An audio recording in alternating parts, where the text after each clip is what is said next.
సంవత్సరాల తరబడి ఎన్ని మందులు వాడినా మీ మోకాల నొప్పులు తగ్గట్లేదా? ప్రాణ పెయిన్ క్లినిక్ లో అత్యాధునిక చికిత్స. మాజీ మంత్రి వైసీపీ తార్కి రోజా సంచలన నిర్ణయం తీసుకున్నారు. మామూలుగా అభియోగాలు ఆరోపణలు వస్తున్న నేతల్ని పార్టీ నుంచి దూరం చేస్తోంది వైసీపీ. అయితే అందుకు విరుద్ధంగా తన సోషల్ మీడియా ఖాతాల నుంచి వైసీపీ జగన్ బొమ్మలు తీసేశారు వైసీపీ రోజా. తన సోషల్ మీడియా ఖాతాల నుంచి వైసీపీ జగన్ అనే పేర్లు బొమ్మలు లేకుండా తీసేశారు. హఠాత్తుగా ఆమె ఈ నిర్ణయం ఎందుకు తీసుకున్నారో కొని వైసీపీ వర్గాలు మాత్రం ఏదో ఉందని అనుకుంటున్నాయి.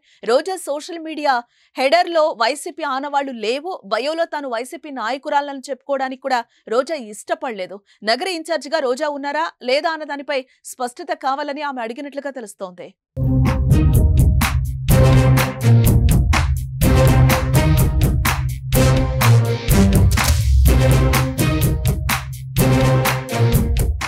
జగన్ కు మాజీ మంత్రి రోజా బై బై చెప్పి తమిళ రాజకీయాల్లో చేరే అవకాశం ఉందని రాజకీయ వర్గాల్లో వినిపిస్తున్న మాట. తమిళ హీరో విజయ్ రాజకీయ అరంగేట్రం చేశారు.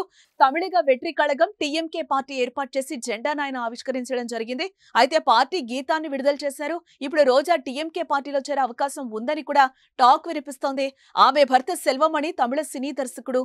రోజా కూడా తమిళ సినిమాలో నటించారు. దీంతో తమిళనాడులో రాజకీయ అరంగేట్రం చేసేందుకు ఆమె రంగం సిద్ధం చేసుకున్నట్టుగా కూడా తెలుస్తోంది. అందుకు తనకు అనుకూలమైన నియోజకవర్గాన్ని ఎంపిక చేసుకుని అక్కడకు మఖాం మార్చుకునే పనిలో ఉన్నారని కూడా తెలుస్తోంది. రాజకీయాలకు దూరంగా ఉంటూ వస్తున్నారు. ఇది కాస్త వైఎస్ఆర్సీపీలో చర్చనీయాంశమే అవుతోంది. ఆమె ఎక్కువ రోజులు పార్టీలో కొనసాగకపోవచ్చనే అభిప్రాయాలకు తెరతీసినట్టయింది. దీనిపై రోజుకో చర్చ నడుస్తూనే ఉంది. ఇటు స్థానికంగానూ మాజీ మంత్రి పుంగనూరు శాసనసభ్యుడు పెద్దిరెడ్డి రామచంద్రారెడ్డితో రోజాకు పెద్దగా పొసగకపోవటం, సొంత పార్టీ నాయకులే తనను ఓడిస్తున్నారంటూ అధికారంలో ఉన్నప్పుడే పలుమార్లు చెప్పుకోవడం వంటి పరిణామాలు ఇప్పుడు మళ్లీ చర్చల్లోకి వచ్చాయి.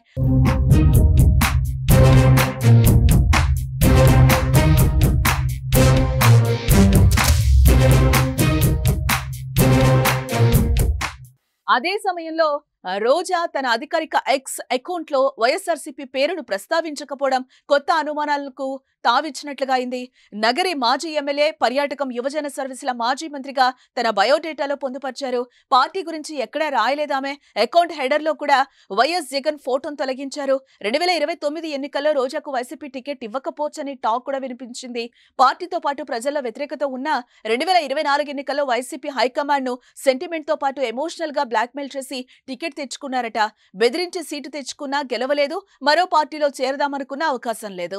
ఏపీసీసీ చీఫ్ షర్మిలను నోటికొచ్చినట్లుగా తిట్టారు. టీడీపీ, జనసేన, బీజేపీ అధినేతలపై కూడా నోరు పారేసుకున్నారు. దీంతో కూటమి పార్టీలో చేరేందుకు దారులన్నీ మూసుకుపోయాయి. ఇక తమిళనాడు రాజకీయాల్లో తన అదృష్టాన్ని పరీక్షించుకోనున్నారట రోజా.